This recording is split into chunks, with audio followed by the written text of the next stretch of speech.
आप देख रहे हैं जय भारत टीवी। लाले लप्पे नहीं चलेंगे, नहीं चलेंगे, बंद करो, हिटलर शाही नहीं चलेगी, नहीं चलेगी, अल्लाह बोल, बलबाड़ी अल्लाह बोल, मंत्री पर अल्लाह बोल, अतिशिक्षकों का शोषण करना बंद करो। अतिथि शिक्षकों का एक मसला है और पिछले लंबे समय से जो गेस्ट टीचर हैं अलग अलग जगह पर पहले नियुक्ति कर चुके हैं, पठन पाठन का कार्य कर चुके हैं, वो चाहते हैं कि सरकार उनके फ्यूचर को लेकर सिक्योर करे, फ्यूचर सिक्योर होना चाहिए।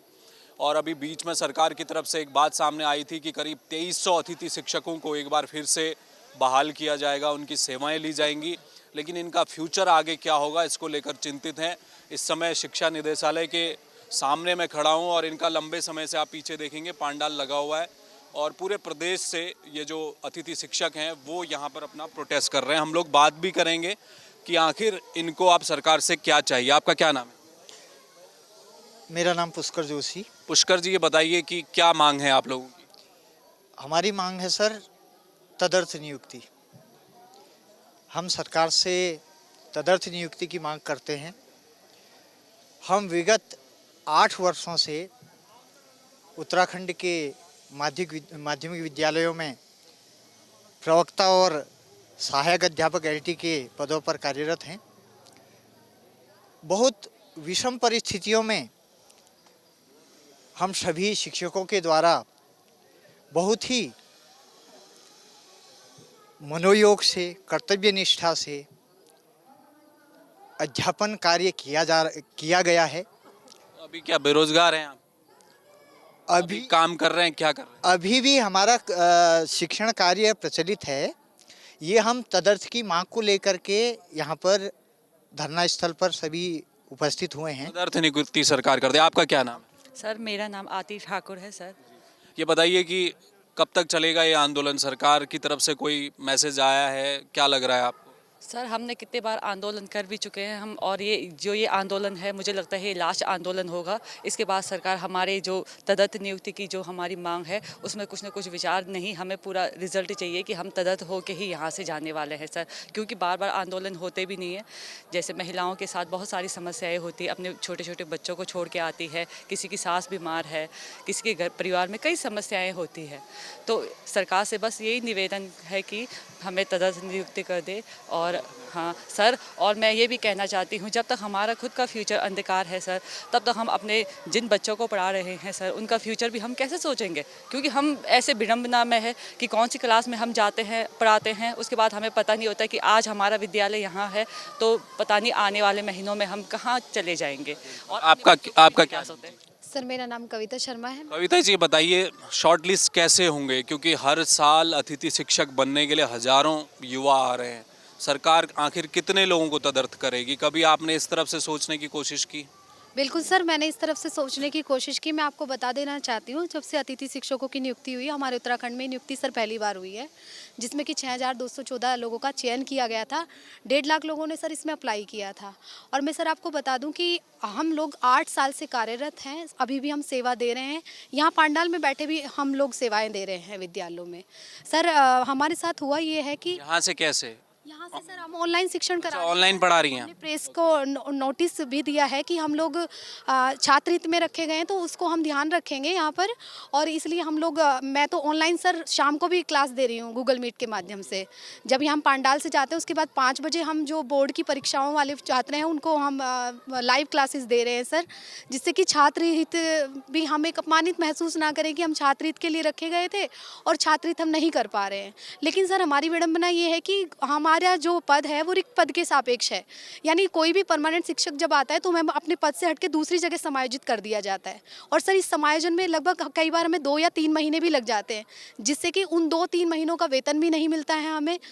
हमारी सीएल भी सर पूरे वर्ष में सिर्फ 14 सीएल है। आप देखिए पूरे वर्ष काम करते हैं, मैटरनिटी भी होती है, व्यक्ति बीमार भी हो सकता है, लेकिन सिर्फ 14 सीएल पे काम करना और सिर्फ सर 25,000 में काम करना, आप देख लीजिए सर कितना शोषण हो रहा है उत्तराखंड में हम अतिथि शिक्षकों का। ऊपर से सर एक न्यूज़ आती है कि 2500 अतिथि शिक्षकों का और सरकार जो है चुनाव करने जा रही है। अब आप खुद ही बताइए सर, जब 8 साल पहले से जो शिक्षक कार्यरत है उनके लिए आप, उनके भविष्य के लिए आपने कुछ नहीं किया है। सिर्फ 25,000 रुपये में आप मजदूरों की तरह उनसे काम करा रहे हैं। एक शिक्षक 2-2 3-3 सब्जेक्ट पढ़ा रहा है अपने विद्यालय में। इसके अलावा पूरे मनोयोग से, और ये भी नहीं देखा जा रहा है कि वो प्लेन में है या दुर्गम में। अति दुर्गम में भी सर 25,000 में लोग काम कर रहे हैं। हरिद्वार से सर लोग चमोली तक कार्य कर रही है। आप सोचिए, चाइना बॉर्डर पे 25,000 रुपये में एक हरिद्वार में रहने वाला जो व्यक्ति है वो कैसे अपने परिवार का भरण पोषण कर सकता है। आपका क्या नाम है? सर आशीष जोशी। आशीष, ये बताइए कि एक तो है नियुक्तियों का मसला, सरकारी नौकरियों की कमी है। अभी एलटी शिक्षकों की भर्ती हुई है, वो मामला फंसा हुआ है, अभी तक उनकी नियुक्ति का रास्ता साफ नहीं हो पाया। आपको क्या लगता है कि जो वैकेंसीज़ है उसमें परमानेंट नियुक्ति हो, परीक्षाएं हों, नए लोगों को रोज़गार मिले, और आप लोग कह रहे हैं कि हमें तदर्थ दिया जाए। आपको लगता है कि इन दो रास्तों में सरकार, ये मांग जो आप उठा रहे हैं वो कितनी मुश्किल है सरकार के लिए? देखिए सर, दो चीज़ें हैं। जहाँ तक आप नियमित शिक्षक भर्ती की बात कर रहे हैं, सरकार की एक नियमित शिक्षक भर्ती कम से कम 5 साल में पूरी होती है। हम लोग विगत 8 साल से काम कर रहे हैं, और ऐसा नहीं है सर कि हम लिमिटेड लोगों को इस प्रोसेस में लाया गया था। ये भी ओपन, जो भी योग्यता रखते हैं, जो भी उत्तराखंड के बेरोजगार योग्यता रखते हैं, सबके लिए ओपन प्लेटफॉर्म था। उसमें हमारी स्टेट लेवल मेरिट बनी है और उसके बाद ही हम लोगों का चयन हुआ है। अब सर, आप ऐसा नहीं है कि सारे लोग प्रतियोगी परीक्षाओं की तैयारी नहीं करते हैं, लेकिन एक तरफ आपने उत्तराखंड में जो मसला देखा है, जो अभी ये करप्शन का जो पूरा प्लांट आपको दिखाई दे रहा है, इस बीच में सर चैलेंजेस ये भी हैं कि लोग अगर ऑनेस्टली तैयारी करें भी तो आप कितना जस्टिफाई करेंगे उन पोस्ट के लिए जिनको आप रखना चाह रहे हैं। हम लोग 8 साल से काम कर रहे हैं, लेकिन सर इतना तो राइट बनता है अपने सेफ फ्यूचर को देखने के लिए कि हम कहीं ना कहीं थोड़ा सा सेफ्टी फील करें। हम लोग बहुत दूरस्थ क्षेत्रों में काम कर रहे हैं, तो हमारा तदर्थ होना सर सिर्फ 1 साल की बात नहीं है, 2 साल की बात नहीं है, विगत 8 सालों से हम कार्य कर रहे हैं। तो हम गवर्नमेंट से यही मांग करते हैं कि कम से कम हमारे सेफ फ्यूचर के लिए कुछ तो किया जाए। 8 साल हो चुके हैं, आपका काम सरकार देख चुकी है, तो एक अधिकार आपका बनता है। आपका क्या नाम है? हरीश चौहान। चौहान जी, बताइए कि कहाँ कहाँ जाकर आप लोग ड्यूटी करने को तैयार हैं? क्या जिलों में अपने स्थानीय स्तर पर नियुक्ति हो जाए, ये भी आपका मांग है? और किन किन इलाकों में, जैसा कि अभी कहा कि दुर्गम से दुर्गम, अति दुर्गम में भी जाकर आप लोग ड्यूटी दे रहे हैं? सर, सबसे पहले तो मैं जैन भारत टीवी का धन्यवाद करूंगा कि वो हमारे बीच में आके हमारी सरकार को जगाने के लिए हम पूरे 95 ब्लॉक के यहाँ पर पहुँचे हुए। अति दुर्गम सरकार के द्वारा हमारी जो नियुक्ति की है सर, वो अति दुर्गम क्षेत्र में की है, और हमने सरकार से खुला उनसे पत्र भी देकर ये कह रखा है हमारे संगठन ने कि हमारे गेस्ट टीचरों को, हम लोगों को आप अति दुर्गम ग्रामीण क्षेत्रों में हमें भेजिए और हमसे काम लीजिए। सर, सबसे बड़ा दुख ये है, हमारा सुरक्षित भविष्य नहीं है। जैसे मैडम अभी कविता मैम ने कहा कि कोई छुट्टी नहीं है, कोई महिला, सर मैं बताऊं, अल्मोड़ा जनपद की अभी एक महिला की बात बता रहा हूं, उनका वो हॉस्पिटल में एडमिट है, ब्रजलाल में, हल्द्वानी में। 6 दिन का बच्चा है, ऑपरेशन से हुआ है, और उनका प्रधानाचार्य ये कह रहा है कि आप आइए और साइन कीजिए, नहीं तो आपकी जगह पर दूसरा नियुक्त कर दिया जाएगा, क्योंकि आपको व्यवस्था चलाने के लिए विद्यालय में नियुक्ति दी है। और 8 साल हो गए सर, और आप ये देखिए इस प्रदेश के अंदर जो ग्राम प्रधानों ने नियुक्ति दी थी जिनको, वो पक्के हो गए, जैसे शिक्षक बंधु, शिक्षा मित्र। और सर, हम लोगों की जो भर्ती हुई थी वो करीब 86,000 आवेदन हुए थे, और जो लेक्चरर थे उनकी लेक्चरर की जो योग्यता होती है एलटी के लिए, फिजिकल के लिए, पूरा उसमें रोस्टर आरक्षण दिया गया। और अच्छे खासे जो प्राइवेट इंडस्ट्रियल एरियाओं में जॉब करते थे, जो पीएचडी हमारे इस गेस्ट टीचर में एमपीएड, हम फिजिकल टीचर में हमने एमपीएड किया है सर।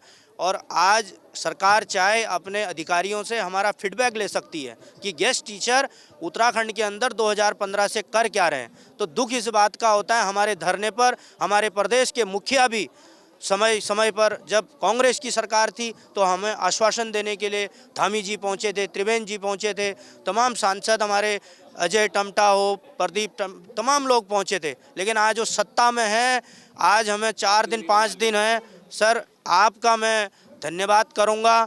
आप हमारी बाइट सुनकर समझकर आप उनके बीच में जाकर धामी जी से, शिक्षा मंत्री जी से ज़रूर पूछेंगे कि आप क्या कर रहे हैं, क्योंकि वहाँ पर सैकड़ों में महिलाएं हैं और तमाम 500-600 लोग हम लोग यहाँ पर बैठे हुए हैं। 13 तारीख से अभी तक सरकार की तरफ से हमें कोई आश्वासन नहीं है और डराया जा रहा है, धमकाया जा रहा है। अगर आप अपने स्कूलों में नहीं जाते हैं, आपको तत्काल कार्य से प्रभावित कर दिया जाएगा, आपकी जगह पर दूसरी नियुक्ति दी जाएगी। अच्छा, ऐसा भी कहा जा रहा है, कहाँ से, कौन कह रहा है ऐसा? कल एक लेटर जारी हुआ था शाहिद बंशीधर तिवारी जो निदेशक महोदय जी का, कुंवर जी का हुआ था। उनका ये कहना था कि नो वर्क नो पे का भी हुआ है और साथ ही साथ उनका ये कहना है कि आप तत्काल जो है ज्वाइन करें और हम जो है कठोर कदम उठाएंगे। तो उनका कदम यही है कि एक डराया धमकाया जा रहा है, हमारे आंदोलन को तोड़ा जा रहा है। तो मैं आपसे सबसे ज़्यादा आपसे उम्मीद रखता हूं सर, चौथे लोक के स्तंभ के रूप में आप लोग स्थापित, हम आपका बहुत सम्मान करते हैं। आज आप ही हमारी आवाज़ उठा सकते हैं और आप ही हमारे आइडल बन सकते हैं, क्योंकि हमें सामाजिक लोगों से, नेताओं से कोई बिल्कुल भरोसा हो गया सर। तमाम नेता हमारे मंच पर आए, उन्होंने तमाम आश्वासन दिए, लेकिन कोई फ़ायदा नहीं है। आज तक हम अंदर बाहर अभी तक हमारे सर 6 यहाँ पर जितने भी गेस्ट टीचर हैं वो कम से कम 6 7 विद्यालयों में चला गया है सर। अभी तो चुनाव भी नहीं है, कोई नेता आ जाता। आपका क्या नाम? संजय नौटियाल सर, मैं प्रदेश। नौटियाल जी, ये बताइए कि आप कब तक चलेगा ये? सर हम लोग 13 तारीख से बैठे हुए हैं और जब तक हमारी मांग पूरी नहीं हो जाती है, तदर्थ की हमारी मांग है, एकमात्र मांग तदर्थ, जब तक वो पूरी नहीं हो जाती है तब तक हम लोग यहाँ से उठने वाले नहीं। और ये जो धमकी मिल रही है नो वर्क नो पे, हम नहीं डरने वाले हैं। अब जहाँ हम लोगों ने 8 साल की सेवा इस विभाग को दे दी है और उसके बाद हमें यदि धमकी दी जा रही है और हमारी नौकरी का कोई फिक्स नहीं है, तो ऐसी नौकरी करके हमें कोई फ़ायदा नहीं। फिर जहाँ हमारा गोल्डन पीरियड जो था लाइफ का वो आप झोंक चुके हैं। बिल्कुल सर, हम जो कहे 40 की एज, 45 की एज, 50 की एज पार, हमारे साथी जो है 50 की एज भी पार कर चुके हैं। ऐसी स्थिति में सरकार कुछ भी कर ले, हमें चाहे कोर्ट जाना पड़े, कुछ भी करना पड़े, हम अपना रास्ता अपनाएंगे और यहाँ से तभी उठेंगे जब सरकार मजबूर होकर के हमें तदर्थ नियुक्ति देगी, तब तक हम यहाँ से नहीं जाने वाले। सर चलिए आप बताइए कुछ कह रहे हैं। हाँ सर, मैं रंजीत सिंह कारकी, अल्मोड़ा दोराहट ब्लॉक उपाध्यक्ष भी हूँ। तो सर 2015 से हम लोग लगे थे, मैथ्स का टीचर हूँ, LT मैथ्स, और 5वां GIC है मेरा ही, मतलब परमानेंट टीचर आता है तो हमें जाना पड़ता है और बच्चों को लेके फिर दूसरे स्कूल में, फिर उसके बाद अगले स्कूल में। कभी कभी तो ऐसा होता है 10 दिन स्कूल गए हुए होते हैं, परमानेंट टीचर आता है तो हमें तुरंत जाना पड़ता है। कहाँ भेजते हैं आपको? जहाँ खाली हुआ, एक 1.5 महीना काउंसलिंग में लग जाता है। अभी मैं खुद GIC मचखाली से सर प्रभावित हुआ, GIC मचखाली से वहाँ टीचर आए, प्राइमरी वाले प्रमोशन होके LT में आए, मैं LT में हूँ, तो फिर मुझे GIC बगवाली बखौर जाना पड़ा। अभी वहाँ मैथ्स में रिजल्ट डाउन था, पिछले साल बहुत डाउन रिजल्ट आया, लेकिन मैंने अपने अथक प्रयास से इस बार बच्चों को ठीक कर दिया। रिजल्ट भी बहुत बढ़िया करेंगे हम, और ऑनलाइन भी पढ़ा रहे हैं बाकायदा, बच्चों का हर्जा ना हो, जो भी हम वो हैं हमारी वजह से। लेकिन सरकार को कोई मतलब नहीं है इस चीज़ से कि कितने हम लोग मेहनत कर रहे हैं, पूरी क्वालिफाई CTET UTET और अच्छी मेरिट से हम स्टेट मेरिट से निकल के आए हैं, और सरकार को उससे कोई मतलब नहीं है। हम कह रहे हैं सैलरी आप जितनी भी रखते हो, कम से कम हमें एक जगह स्थिर तो कर दीजिए। कर दीजिए। चलिए देखिए, ये दर्द है 8 साल अपनी लाइफ के, वो गोल्डन पीरियड जब किसी और तैयारी में युवा लग सकते थे, अब उनके पास कोई रास्ता नहीं बचा। आगे फ्यूचर क्या होगा कुछ नहीं पता है। बैठे हैं इस समय शिक्षा निदेशालय में। सरकार से सिर्फ एक मांग है कि जितने भी गेस्ट टीचर रखे गए थे जो इस समय आंदोलन कर रहे हैं, उनको तदर्थ नियुक्ति दी जाए, उनके भविष्य के साथ खिलवाड़ न किया जाए। और दूसरी तरफ जो धमकियां आ रही हैं, नो वर्क नो पे, युवाओं का ये कहना है, गेस्ट टीचरों का, कि इन धमकियों से वो डरने वाले नहीं हैं। वो तब तक बैठे रहेंगे जब तक सरकार कोई रास्ता लेकर उनके पास नहीं पहुंचती। कैमरा मयूर उपाध्याय के साथ हेमभट्ट, जय भारत TV।